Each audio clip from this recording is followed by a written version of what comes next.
Welcome, ladies and gentlemen, to Truth on the Tracks. I'm Brandon Turbeville, your host. Tonight is June the 15th of 2015, and we're going to, I first have to apologize for the fact that I don't have Chuck Suter on tonight, simply because there was some logistical trouble, and not Chuck's fault, but there was some logistical trouble nonetheless, and I was unable to get him on, so I was really hoping to have him on this week, but it just didn't work out. We will have him on in the future, however, to continue talking about the toll roads and the vaccine issue in North Carolina. So we're going to have him on in the near future, very near future, hopefully. Now, tonight we're going to talk about, do something a little differently tonight. I'm going to talk about a subject matter which I guess I should warn some of the listeners about to begin with, but we're going to talk about mind war, pedophilia, Satanism, and some of the connections that go along with that in this system. Now, I want to get into that briefly because of an article I wrote actually in March of this year, but I'm going to touch on the article. I'll touch on some other things as well in regards to it. But before I do, I'd like to remind you that you can catch Truth on the Tracks here every Monday night at 9 p.m. Eastern Standard Time. That is the new show. And, of course, the show is rebroadcast every night here at ucy.tv. So we've got rebroadcast usually at 1 a.m. in the morning. We've also got, again, Eastern Standard Time, but we've also got broadcast at 5 o'clock on Saturdays and also on Sunday nights as well. Friday nights at 9 p.m. So shows now on 7 nights a week, also being rebroadcast on realitybitesradio.com. So we appreciate that as well. And the show is continuing to grow, and thanks to all of the listeners as well.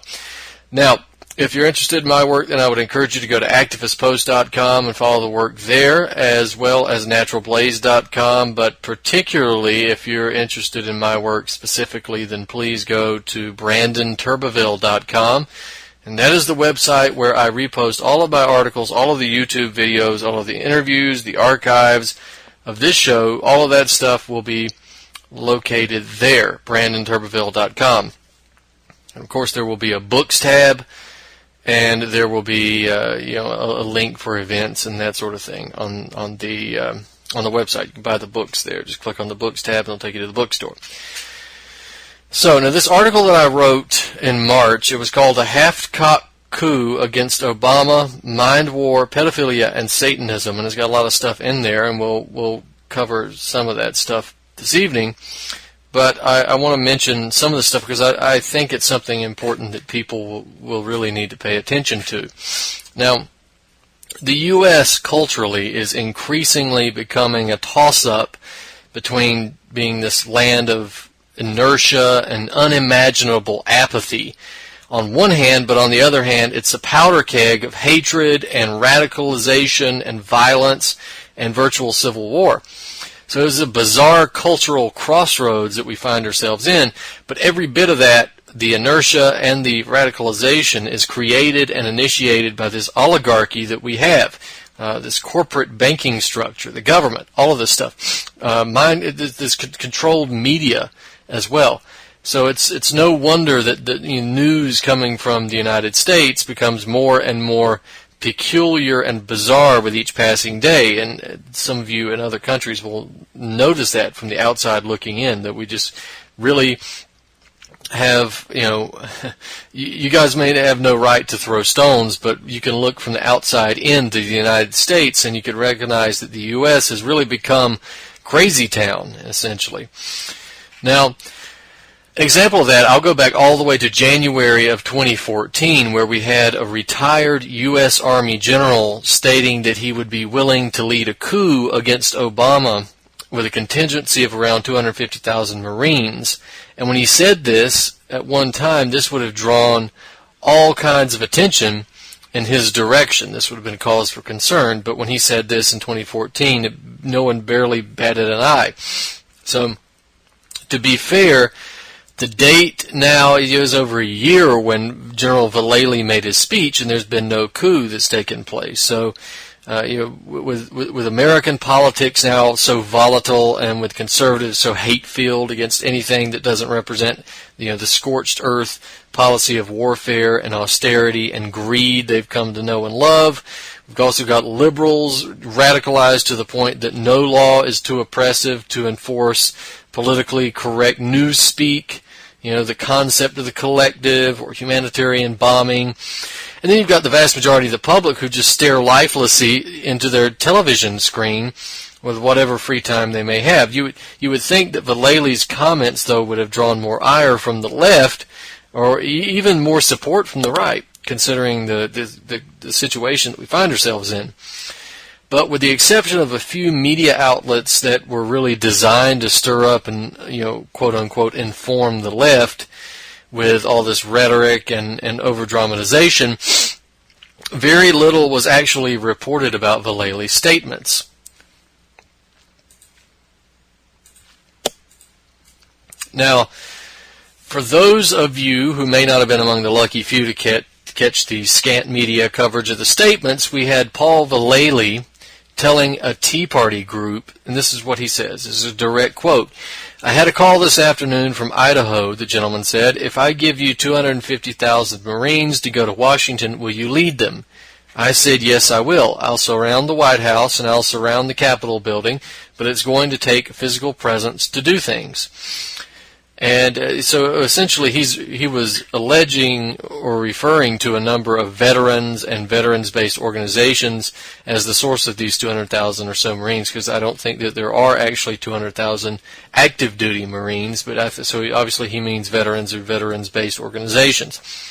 But this is what Think Progress has to say. They say, Vallely suggested that a new George Washington be discovered amid the ranks of retired military personnel to take a stand against the tyranny of a corrupt government. Only they, in Vallely's view, have the right education, background, and experience to combat current politicians who only have legislation experience, not leadership experience. He also suggested that action against the current government was necessary, as not even the upcoming midterm congressional elections will be able to solve the problems as posed as a result of President Obama's presence in the White House. "I don't want to be criticized for starting a revolution," Vallely assured the group, "but I'd certainly head it if we had to. We all love a good fight if it's worth it, right?" End quote. So, all right, obviously the U.S. government's out of control. It's proven itself to be one of the greatest forces for evil and destruction across the world, time and time again. And for that reason, a mass revolt, whatever form it might take, is necessary. It is necessary. But a military coup is not one of these forms, and especially not one led by Paul Vallely. Now, before we go into too much detail, it's kind of hard to mention Vallely's statements without looking back at the historical parallel of the 1934 business plot, where we had a number of oligarchs and bankers and industrialists who were attempting to recruit General Smedley Butler for the purpose of leading a coup against Franklin D. Roosevelt. Now, unlike Vallely, Butler maintained loyalty to the American people and the country as a whole, and he refused to take part, and he reported the attempted coup. He went to Congress and testified. Nothing ever happened. But Paul Vallely and Smedley Butler are very different people, to say the least, right? Only a cursory search into the career of Paul Vallely reveals the fact that he's anything but a patriot, despite the fact that he attempts to play one on TV. After all, it's been part of Vallely's mission to promote and to promote U.S. wars overseas and paint them really essentially as religious wars. And that's a psyop, and that's a propaganda maneuver that's extremely important to the continued perpetration of these wars and the acceptance they're able to gain from the ranks of the general public. Now, Paul Vallely has a position, or had a position, with Fox News as a military analyst from 2001 to 2007, and he unwaveringly promoted the U.S. wars of naked aggression against Iraq and provided the personal defense of Donald Rumsfeld in the media after the war had turned sour, and as well he also provided the personal defense of the Pentagon after the Vallely Plame affair, where he essentially initiated a cover-up on Fox News. Now, during his tenure at Fox News, Vallely served as a PSYOP agent, essentially, designed to promote the Pentagon's wishes through the mainstream media. And he did this in a direct, although it was still a secret fashion, but it was done directly as a propagandist in the analyst seat of Fox News. So he basically acted as an agent of the U.S. military establishment to brainwash and guide public opinion into supporting this war. It was imperialist aggression. But the case for Vallely's actions to be considered treasonous, that's a different argument, but it's one you can easily make. Okay, so let's take a look at what's going on here. We got retired Major General Paul E. Vallely. Let's take a look at his biography, essentially. I mentioned he's a former military analyst for Fox News. He's the host of this conservative radio show called Stand Up America. Vallely serves on the board of a number of, shall we say, hawkish policy groups that pushed interventionist U.S. policies in the Middle East as the part of the war on terror. And he was also one of the several retired military figures who was involved in this, I don't even want to call it controversial. It was a Pentagon program that was aimed at disseminating favorable views of U.S. policies in the Iraq War by using analysts like Vallely, by debriefing them essentially before their appearance on news programs. So we've got the New York Times, which broke a story in April of 2008 about the Pentagon program, which ran from 2002, I believe, until 2009, 2010. I'm not quite sure. It ran officially from 2002, and I'm not really sure what year it officially ended, but never believed the idea that it ended. Right? It didn't begin in 2002, and it certainly didn't end a few years ago. This is a program that's been very much a part of the mainstream media for years and years and years and years, and it will continue to be so in the future. Now, but this official program, which was designed to push and create public support for the Iraq War, the program focused specifically on retired military men because as analysts on TV programs, they generally got more airtime than network reporters. They were not merely explaining the capabilities of Apache helicopters. They were essentially framing how viewers saw how they ought to interpret the events. In other words, the analysts in the news media, they were in the news media, but they were not of the news media. So that at least how they were being presented. They were military men. They were in sync with the administration's neocon ideology. Most of them were important players in the military-industrial complex. They were, of course, anticipating large budget increases as payment for the Iraqi war. And again, it was part of an official policy that was reported on in 2008, and they told you that it ended, but of course it didn't.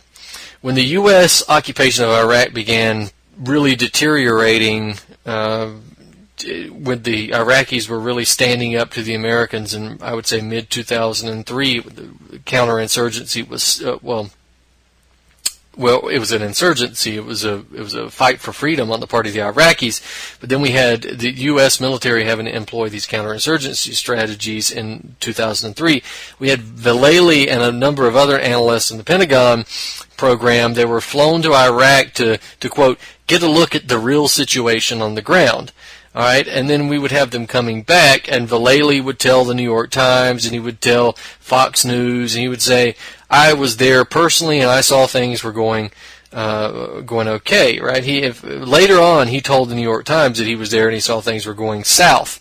But when he was on Fox and speaking to people like Alan Combs, he would say, oh, you can't believe the progress. You know, in a few months, we're going to be down to just a few fighters and we'll have this war won. It's not going to last much longer. So in other words, what he says later on to the news media was not what he was saying on Fox News when he was working as an analyst there. Now, in regards, we'll just move a little bit further. In 2006, In 2006, after we had several retired generals that basically started critiquing Defense Secretary Donald Rumsfeld and his performance, and they were asking that Rumsfeld resign. The Pentagon had come out and planned this damage control meeting between analyst and Rumsfeld. And then we had on April 17th of 2006, just a few days before that meeting, Vallely and 3 other retired military officials penned this opinion editorial for the Wall Street Journal called In Defense of Donald Rumsfeld. And the talking points and actually part of the text came somewhat part of the way from the Pentagon, right? The Pentagon helped write this. So according to the New York Times, after Vallely sent a note to the Pentagon saying that any help with his draft would be appreciated, wink, wink, Rumsfeld, his office forwarded talking points and statistics to rebut this idea that there was a revolt spreading in Iraq. And later on, there was a Pentagon official that reported that afternoon that he said it was overheard. The Pentagon official said Vallely's going to use the numbers. In other words, he's going to use these numbers provided to him by the Pentagon to try to destroy this idea that the insurgency was taking hold. Now, in regards to the Valerie Plame affair that I mentioned earlier, we had 2005 where Vallely made a claim regarding Valerie Plame.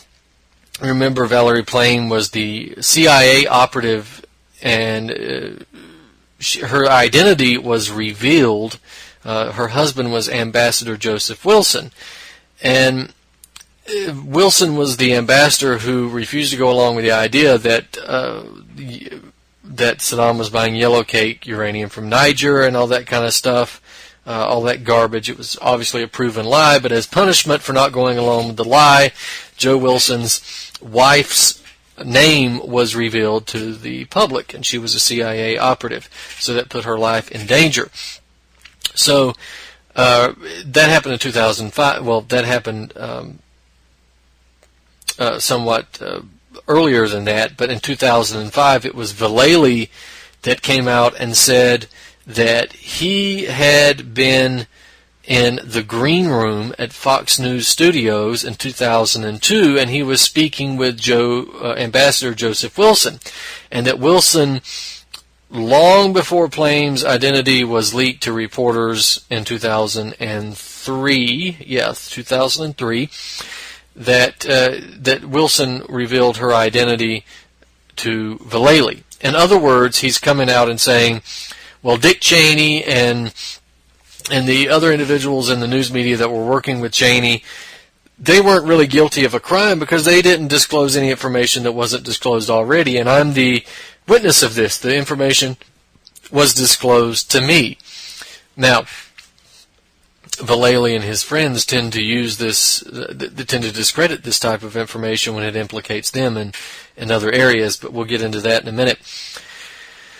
Now, Dick Cheney's former chief of staff, Louis Libby, he was called Scooter Libby, he was charged with 5 felony counts related to this case. He was actually convicted of it in March of 2007 of lying to government investigators, and Bush W. commuted his sentence. But this is what Vallely has to say to WorldNet Daily, and this is for anybody out there, any alternative media outlets out there who listen or pay attention to WorldNet Daily and think that you're getting real news. I'm sorry, but WorldNet Daily is a notoriously neocon organization. This is not the alternative media. This is the Republican, neocon, conservative claptrap. It's part of the mainstream. So I don't give WorldNet Daily much credit. But this is what Vallely says. He says, Wilson was rather open about his wife working at the CIA. He says after, okay, so that's the quote, but immediately after those claims were published online, Wilson demanded a retraction from Vallely and the website that ran the story, and that was a controversy. Now, Vallely repeatedly voiced support for an American invasion of Iran, even going so far as to suggest that Osama bin Laden was hiding out in Iran, right, presumably at the behest of the Iranian government. That's absurd and unbelievably stupid, so Republicans and Fox News viewers, and unfortunately many conservatives, can swallow it pretty easy because it's just too damn dumb to actually even, exist in reality, right? Osama bin Laden, Sunni, Iranian Shiite. Doesn't happen. Sorry, guys. That goes right up there with the John McCain idea that the Iranians were supporting Al-Qaeda. So at some point you have to just laugh at this stuff, and other points it just gets boring to go over. But we had an attempt by Pentagon counterintelligence. Is going much deeper than military plants and mainstream media organization. It's still on the roll today, right? That program that I mentioned that began in 2002 to drum up support for the war in Iraq, it's still going today. Now, apparently Vallely's been tasked with representing and leading the silly little Republican lambs to the slaughter, the hordes of conservative Republicans, Tea Party groups, the Glenn Beck listeners. This niche is clearly the version of the right for whom no theory of impending terrorism or Obama treachery is too far-fetched to latch onto. So Vallely would know very well about PSYOPs, right, and the war for the minds of the general public. And he does, because he co-wrote a paper with a notorious Satanist and alleged pedophile named Michael Aquino on this very subject.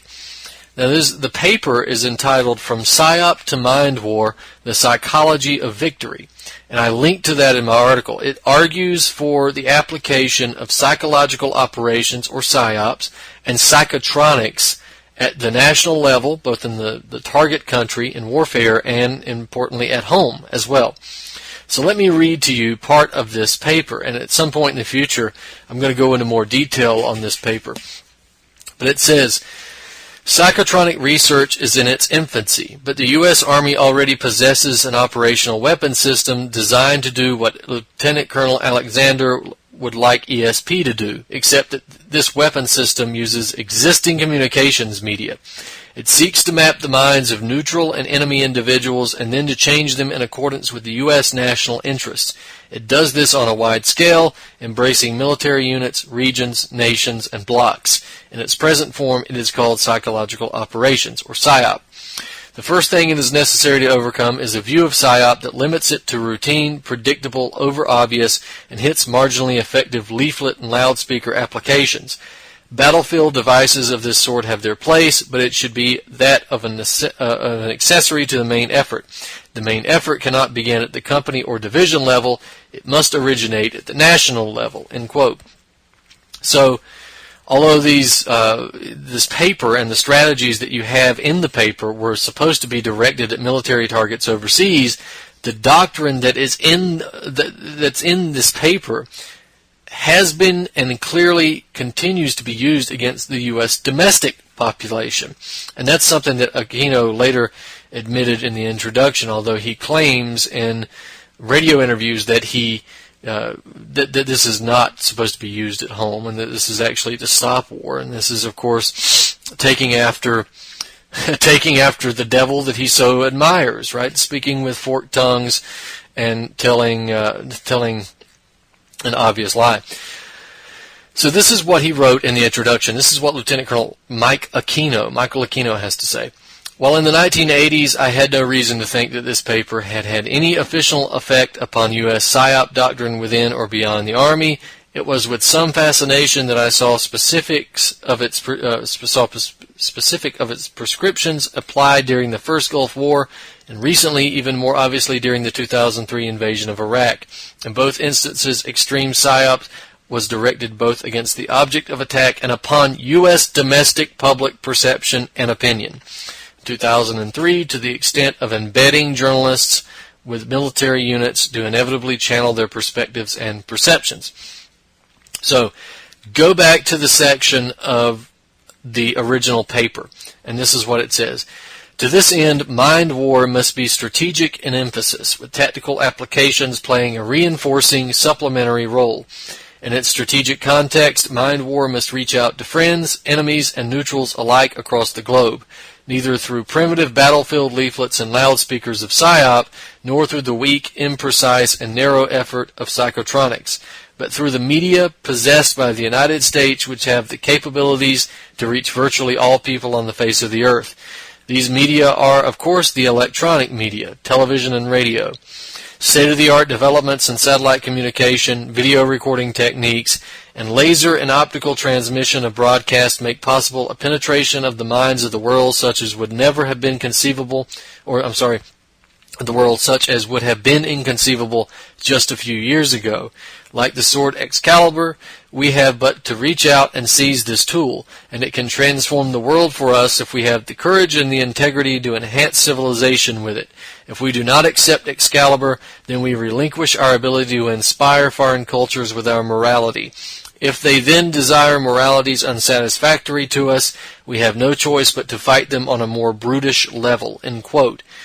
Now, this paper was written in the 1980s, by the way, but U.S. Army Lieutenant Colonel Michael Aquino, who co-authored this paper with Vallely, is an avowed Satanist, and he is the founder, actually, of the Satanic Temple of Set.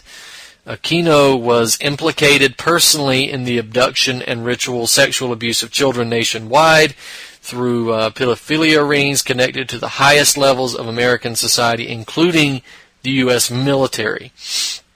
Now, we had Noreen Gosh, who wrote a book called Why Johnny Can't Come Home. She wrote during the court hearings, it was during the court hearings surrounding the disappearance of her 12-year-old son, Johnny Gosh. Noreen Gosh, who's Johnny's mother, was forced to do the job that investigators and law enforcement personnel refused to do. And she eventually arrived at the conclusion that such highly connected pedophilia networks not only existed, but were highly active across the country. So, at one of the court hearings, she pointed Aquino out as one of the culprits, and this is what she has to say. "There was a man by the name of Michael Aquino. He was in the military. He had top Pentagon clearance. He was a pedophile. He was a Satanist. He's founded the Temple of Set. And he was also a very close friend of Anton LaVey. The two of them were very active in ritualistic sexual abuse, and they deferred funding from this government program to use experimentation upon children, where they deliberately split off the personalities of these children into multiples so that when they were questioned or put under oath or questioned under lie detector, that unless the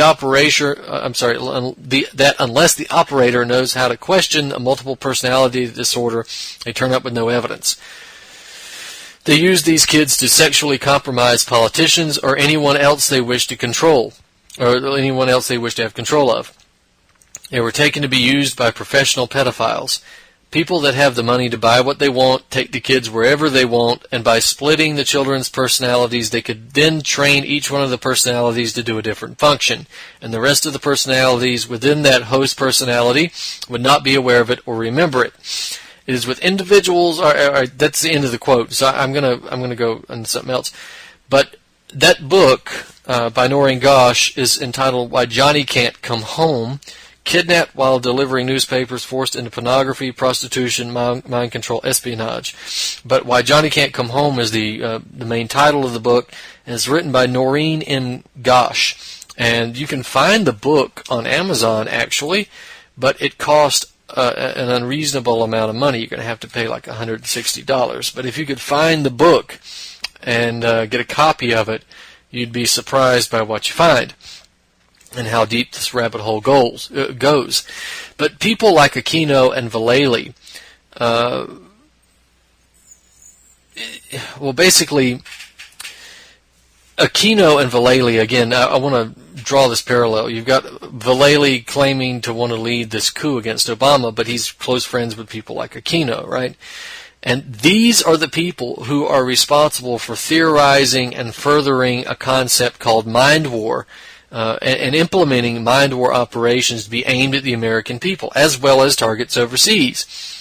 Now, Vallely's statements are a perfect example of the need to retain street smarts and avoid knee-jerk reactions, since his stint as an Obama critic and defender of the U.S., the defender of the Constitution, has obviously worked over the minds of many people who consider themselves to be patriots and supporters of the U.S. Constitution. But if you allow emotional reactions to control good judgment in your mind and the minds of the general public or the activist or whatever, you're allowing yourself to be nothing more than a motivated pawn in a larger game. And Vallely and Aquino and people like them know this well. Many of these types of statements, as well as movements, can contain a large amount of legitimate factual information, right? Legitimate anger, legitimate motivation. But whatever they contain that's legitimate on its own, they're designed to spin the individual, the activist, the observer, the general public in general, and often to another world that's generally worse than the one that you revolted against. So if we look at Vallely's statements, for instance, we got to say there's some validity to them. Right? He criticizes Obama. Good.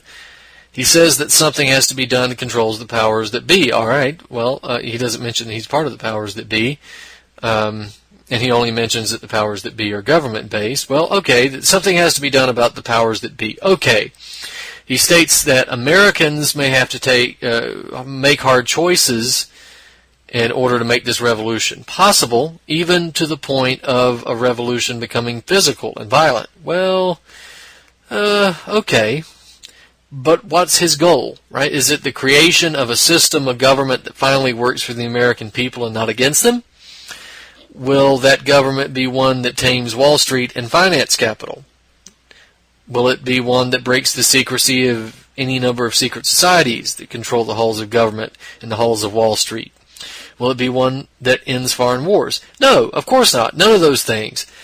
Essentially, what Vallely wants is a military dictatorship, and one that would be headed by an individual whose hands are dripping with blood and his judgment of character is at best non-existent.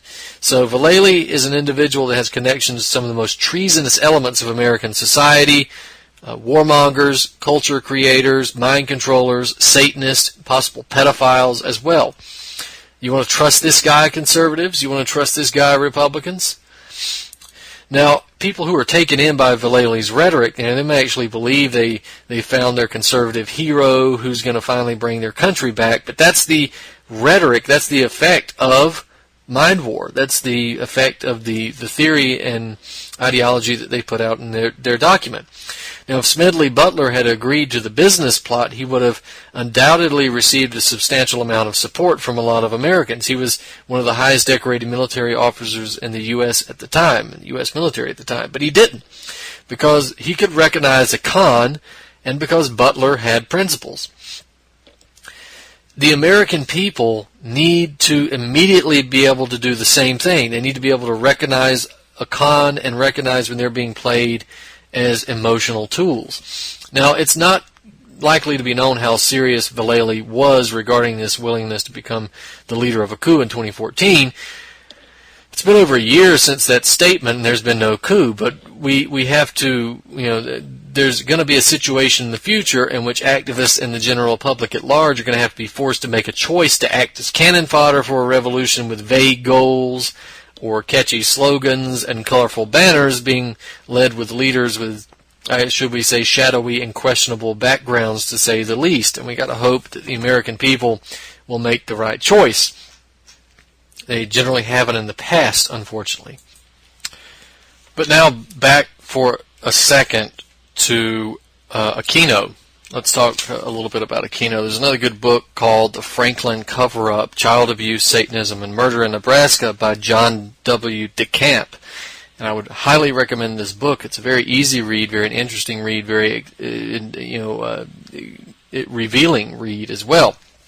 Especially the second edition, which I'd recommend that you get. And you can get that on Amazon for a relatively low amount of money. So I'd recommend that you do that. But the question of Aquino, who, if you go to my article on Activist Post, you'll see he responded. But there's a part in the book, in the John DeCamp book, it's in the introduction, where DeCamp mentions Aquino, and I'll read you that paragraph. It says, Gunderson, and it's referring to Ted Gunderson. In fact, I'll actually go back a little bit further. I'll read you about 3 paragraphs here so you get a better idea of the context. It says, an embattled minority of law enforcement officials. Before I read, let me point out again the history of what he's talking about here. The Franklin cover-up is a reference to the Franklin Community Federal Credit Union, which went bust in Omaha, Nebraska in the late 80s, and it was being investigated by Senator John DeCamp and a couple of other senators in the Nebraska Senate. and they were investigating this, and they happened upon the behavior of the credit union's owner, essentially, or proprietor, Larry King. Not the Larry King of CNN, but the Larry King, who was a prominent black Republican. He was the rising star in the Republican Party for many years. And what they uncovered because of the investigation into the Franklin Credit Union scandal, and also a subsequent and ongoing and concurrent investigation into the abuse of some children in a foster care home that was connected tangentially to Larry King, but all this stuff was being brought up at the same time. They determined that, or they were investigating the fact that these child sex slavery rings essentially were being they were connected to Larry King, the Franklin Community Federal Credit Union, and of course the top brass and the oligarchy of Omaha, and not just Omaha, but Nebraska, and not just Nebraska, but the entire country. And they discovered this in the Franklin hearings, is what they called it. DeCamp was the leader of this senatorial investigation. So he put out a book. After it all got swept under the rug, the investigation was fought, and it was hampered at every opportunity. But they were able to uncover so much information demonstrating that Larry King and the Nebraska oligarchs and even some national politicians were involved in these child sex slavery rings. The investigation was still quashed and hampered at every opportunity. So DeCamp later on put out a book called The Franklin Cover-Up. Now, those of you who may be followers of other researchers, you might know that Webster Tarpley wrote in his book, George W. Bush, The Unauthorized Biography, about the Franklin scandal. And you'll also know, if you're followers of David Icke, for instance, that David Icke has talked a lot about politicians involved in child sex slavery rings, specifically in an instance in Omaha, Nebraska in the late 80s. And I think he goes into a discussion of other aspects of it as well. And of course, we've got a book called Transformation of America by Kathy O'Brien that people have varying opinions on. But this, regardless, the Franklin Cover-Up book is written by someone who is highly qualified and certainly no conspiracy theorist at all. But this is in the introduction to his book. He writes, "An embattled minority of law enforcement officials disagrees with Lanning of the FBI. Ted Gunderson, a 28-year FBI veteran, former special agent in charge of the Bureau's Los Angeles Field Division, speaks from his personal knowledge of one of the most infamous recent cases involving ritual abuse, the McMartin preschool case in California. After a 33-month trial, and despite voluminous evidence against them, school operators Peggy McMartin Bucky and her son Raymond Bucky were exonerated in January 1990 on 52 accounts of molesting the children in their care, while the jury failed to reach a verdict on 13 other counts against Raymond Bucky.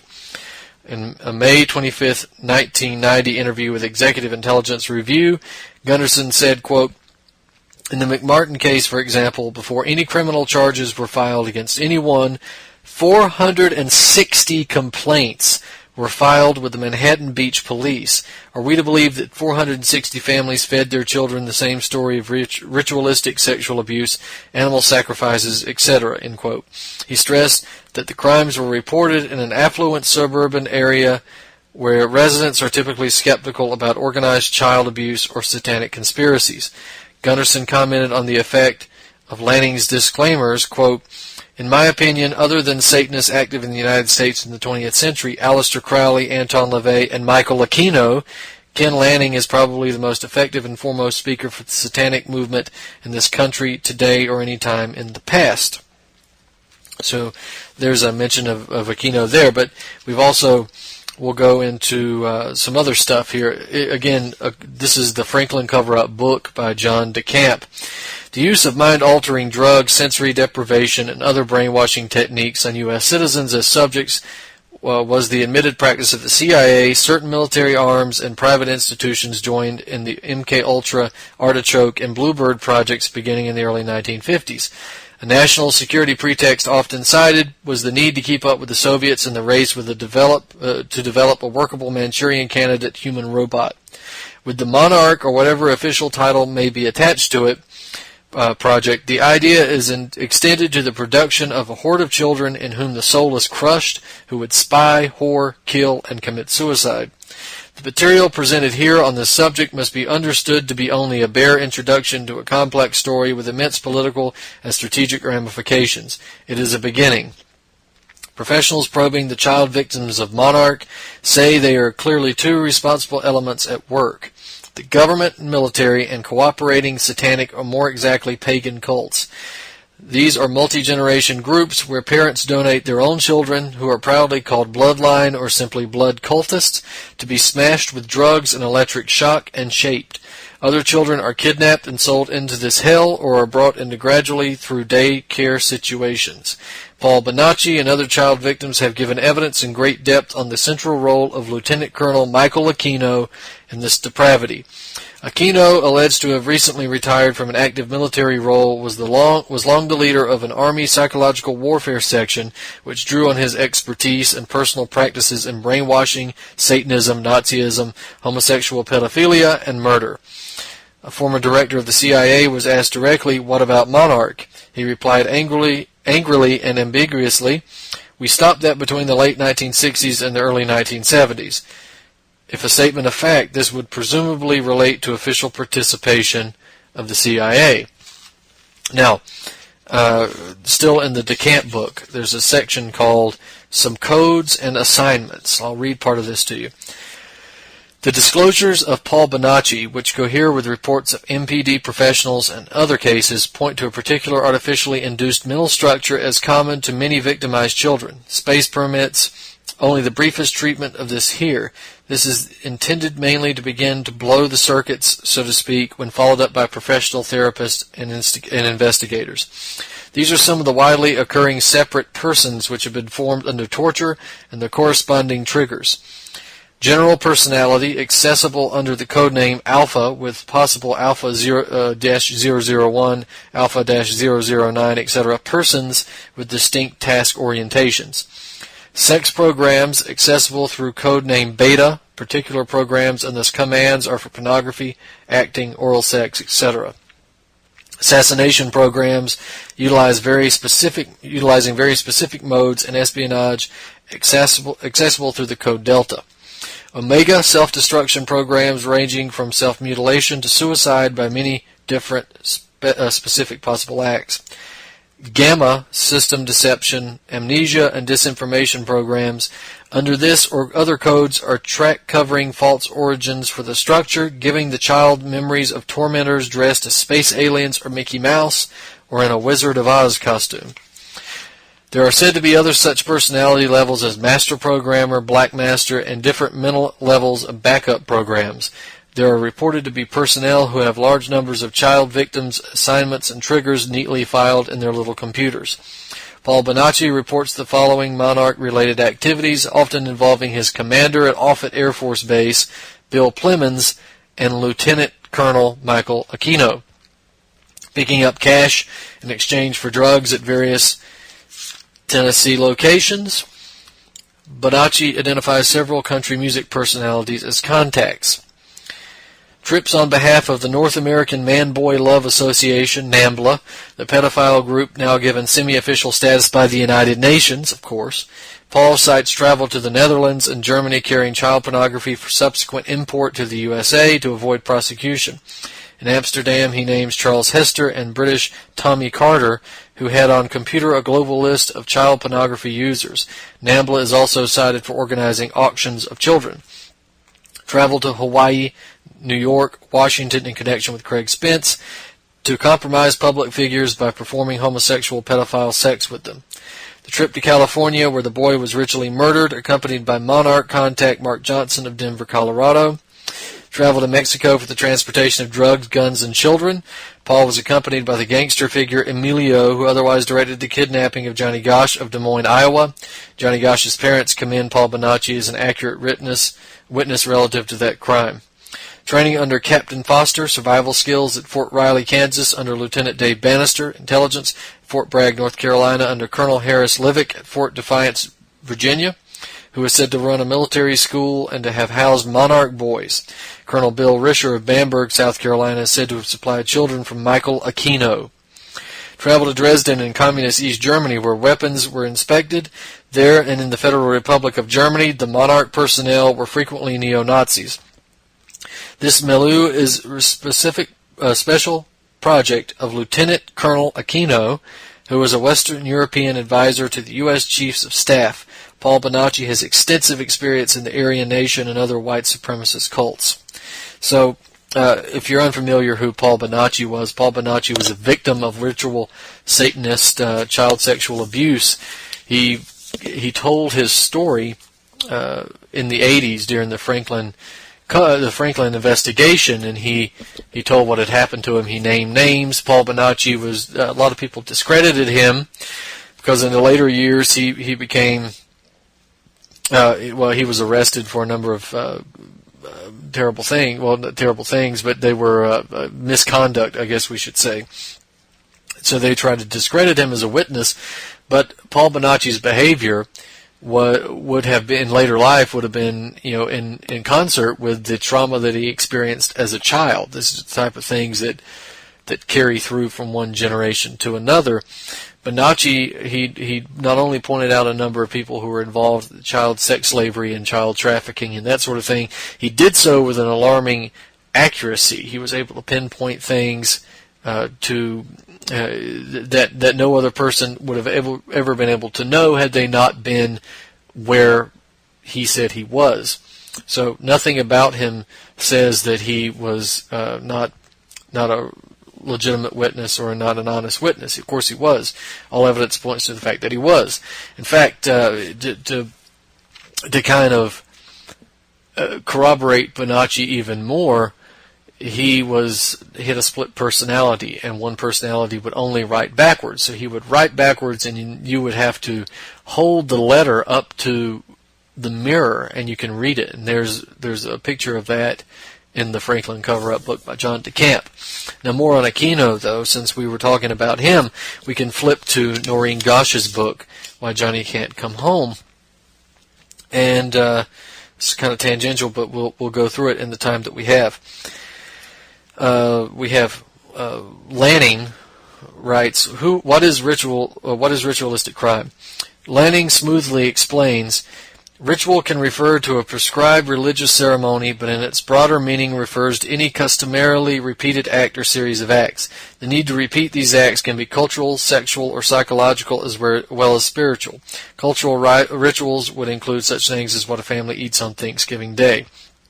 What Lanning fails to mention is the thousands of reported cultural ceremonies involving satanic murders, with the child's hand involved, held firmly in the grip of an adult to kill a playmate, or a child snatched off the streets. At least hundreds of convictions are in the courthouses of America. Tens of thousands of complaints have been filed from every corner of America. No amount of false memory manufactured covers these stories.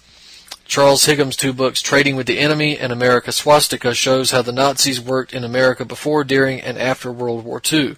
One factory even manufactured ball bearings for German fighter planes while telling the U.S. government it lacked proper metals. He wrote of how Nazi war criminals found a place for themselves in America after Germany was literally destroyed. The Plot Against the Peace, published in 1946, reveals how the Nazis began training schools in 1943 for agents whose job it would be to carry on the Reich at the end of the war along with the Teutonic Satanism. They were given new names and new passports, often of dead Eastern Europeans, and told to wait out to the end of the war and apply for political asylum fleeing communism. Switzerland was fully cooperative in this venture, and the monies for the new Reich were held safe in neutral Swiss banks. Colonel Michael Aquino has long been claimed to be in charge of a mind war project for the U.S. military. He is, and that's been confirmed. He is the illegitimate son of a Nazi SS officer. As a young lieutenant, he joined the Church of Satan, founded by Anton LaVey, a former circus barker who found a new shtick. He was the sensation of the men's magazines of the 1950s, conducting his satanic masses with the likes of Jane Mansfield and with such followers as Sammy Davis Jr. Rising to the rank of high priest did not seem to hinder Aquino's military career. Even charges of molesting children did not stop his rise. What better place to molest them than in the military? They are the largest provider of daycare in the world. Daycare centers at West Point, New York, and Fort Leavenworth, Kansas have carefully been dealt with, so another fall guy took the rap for the higher-ups. Ken Lanning, the so-called specialist in cult crimes, claimed there are no Satanists. Although Aquino was on trial at the Presidio in California for molesting children as a high priest of LaVey's Church of Satan, Aquino broke away and founded in the military the Temple of Set. Satanism now has a place on an American soldier's dog tags, just like Catholicism, Protestants, Jews, Muslims, and witches. Lanning, who would have you believe that no such groups exist, or if they do, they are of little significance. Yet police throughout America are reporting more and more cases of satanic connections to murders and disappearances of both children and adults. According to Johnny Gosch and at least 3 others, it was Aquino who picked him up and paid for him in Sioux City weeks after he was kidnapped. Referred to as the Colonel, reports have connected him to Johnny Gosch, Eugene Martin, Jacob Wetterling, and other Midwestern boys, all kidnapped to participate in a government program designed to create the perfect vessel for sabotage, for blackmail, and murder. To accomplish this, they had to be subjected to satanic programming, which created MPD or DID, multiple personality disorder, or dissociate identity disorder. I think she means dissociative identity disorder, which provided more than just Dr. Jekyll and Mr. Hyde, but a series of personalities suited to a variety of assignments. Directly from Lieutenant Colonel Michael Angelo Aquino's own website comes the information that he was in the military intelligence. During the time of Johnny's kidnapping, he was with the Defense Intelligence Agency and attended the Foreign Service Institute at the Department of State. From 1981 through 84, he was in Washington, D.C. If Kathy O'Brien can be believed, he regularly attended White House functions and hobnobbed with George Bush and Cheney. His last course attended was Joint Intelligence Operations course at Fort Leavenworth, Kansas in 1990. He had graduated from U.S. Army Command and General Staff College in 1979 on the Commandant's List. Like the Dean's List in college, it meant he was in the top 10% of his class. Paul Bonacci states he met Aquino. Rusty Nelson narrates for the federal court record his picking up bearer bonds from Larry King in a suite at the Ritz in Minneapolis, allegedly Iran-Contra money.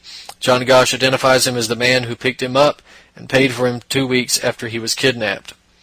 The record has established that he was in the military service during the time of the kidnapping. He was then a major, writing from psyops to mind war, describing mind control techniques and their use in the military. At the conclusion of the report, the Nebraska legislature and the Franklin investigation, they did not shrink from reporting on Satanism. Unfortunately, absolutely nothing came of it. So that's Noreen Gosch in the book Why Johnny Can't Come Home. So you can find that book on Amazon, and of course I would recommend, if you want somebody with all the credentials and all of the corresponding legitimacy that would come from that, then I would recommend that Senator John DeCamp would be the person that you checked out first, the Franklin cover-up, child abuse, Satanism, and murder in Nebraska. So all this stuff really ties in together. So again, ladies and gentlemen, I want to encourage you to keep going to my website, BrandonTurbeville.com, and check out these articles as they come out in real time. And of course, we're going to have Chuck Suter come on in the near future and discuss the toll road issue, the vaccine issue in North Carolina, give us an update and that sort of thing. And of course, we'll have that coming on in the future as well. And we're going to get back to covering the regular news. But I thought it would be a good idea to mention the article that I did in March regarding Aquino and Vallely and child sex abuse and mind war, and then kind of tie this into things that have gone before. Those of you who are listening here and been sort of what you would call awake for some time, you might do well to realize that there's a lot of information that's been out there. It didn't just start. Your movement, your awake movement, did not just start.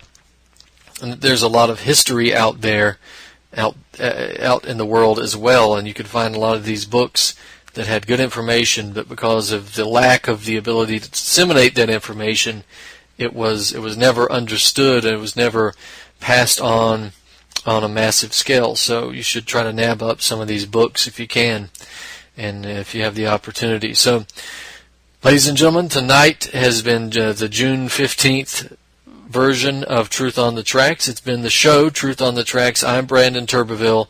We'll see you next week.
For more news, visit pigminews.com. This is Ozzy Skateboard, and you're listening to UCY.tv.